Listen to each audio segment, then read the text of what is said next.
At 6,288 feet up, the summit of Mount Washington is known for having the world's worst weather.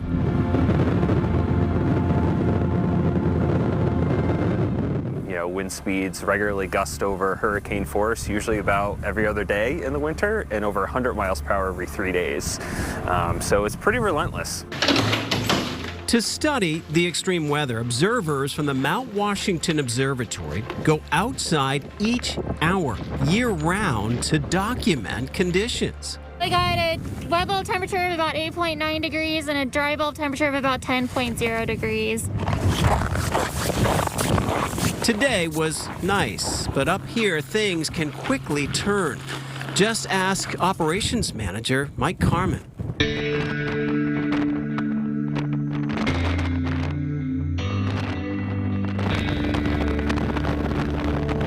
You're talking about, days on end where you won't see more than, say, 100 feet because of fog and blowing snow. We could get, inches, feet of snow over a couple days. Typically, the Mount Washington Observatory has 3 observers and 2 interns living on the summit for 8-day shifts. To make sure they are cared for, they rely on volunteers.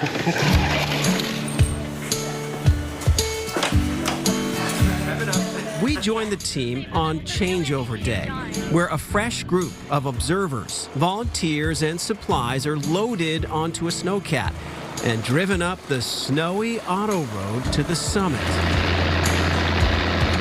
How long does it typically take to get all the way up to the summit? If we're not snow plowing, about an hour in the winter time, maybe a little bit more. Wendy Almeida works for the observatory and used to be a summit volunteer. Do you recall that first time you were up there and that wind really started howling? It was exciting. I was like, this is why I'm here. Wendy says almost every week of the year, a fresh pair of volunteers are brought up to the summit. Today, it's Pat Gross of Maine and Andrew Keegan from Connecticut. I'm a hiker, a skier. I love to deal with people. I cook.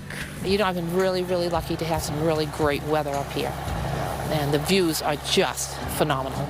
Both have volunteered before at the summit in the warmer months, which is a requirement to work a winter shift.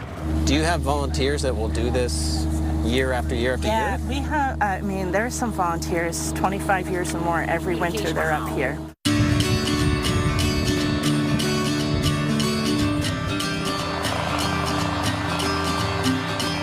After more than 2 hours of plowing and driving past jaw-dropping landscapes, we arrived at the summit.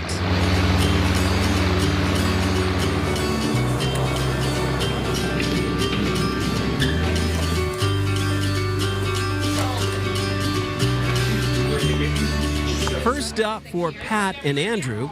You guys are going to be in bunk C. Okay. They are assigned their bunk room. Some lights. This is home for the next 8 days. They're replacing Lori and Cindy, both experienced summit volunteers, both buzzing because just 2 days earlier, the summit recorded a 161 mile per hour wind gust. The volunteers love this kind of thing.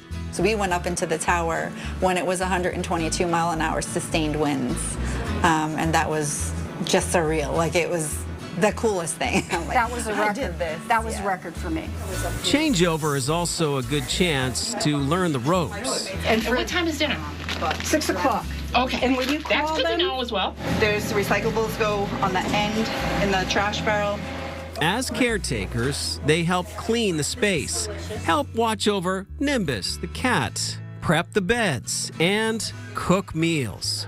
just mac and cheese and ham and spaghetti. One night we did Mexican night. So this is what you're going to use for your cheese and crackers. Along with a full kitchen, they also have a fully stocked pantry to help create meals of their choice.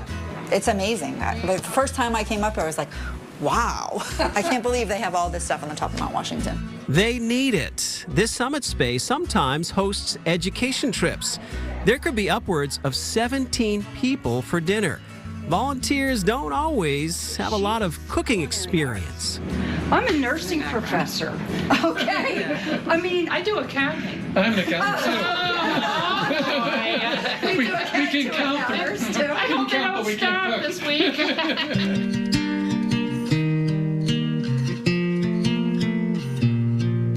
The winter shifts can be isolating. Free time is often spent with a book or watching the weather. Sometimes I just hang out in the observatory room and watch the observers doing their thing. Do you become a bit of a weather expert volunteering up here? Yes. I knit, because if I don't have my knitting, it's going to be a problem. So even though they have some of the strongest winds on the planet here on the summit, and by the way, they average more than 20 feet of snow up here each season, the volunteers say they love to come outside. We do encourage people to have some fun. I mean, it's supposed to be the mix of helping us out and having some fun at the summit. Weather permitting, that means short hikes around the summit. Rime Ice is why I wanted to come. I wanted to see what Rime Ice was, to be honest with you. Rime Ice is amazing. You just really get to see, it looks like feathers.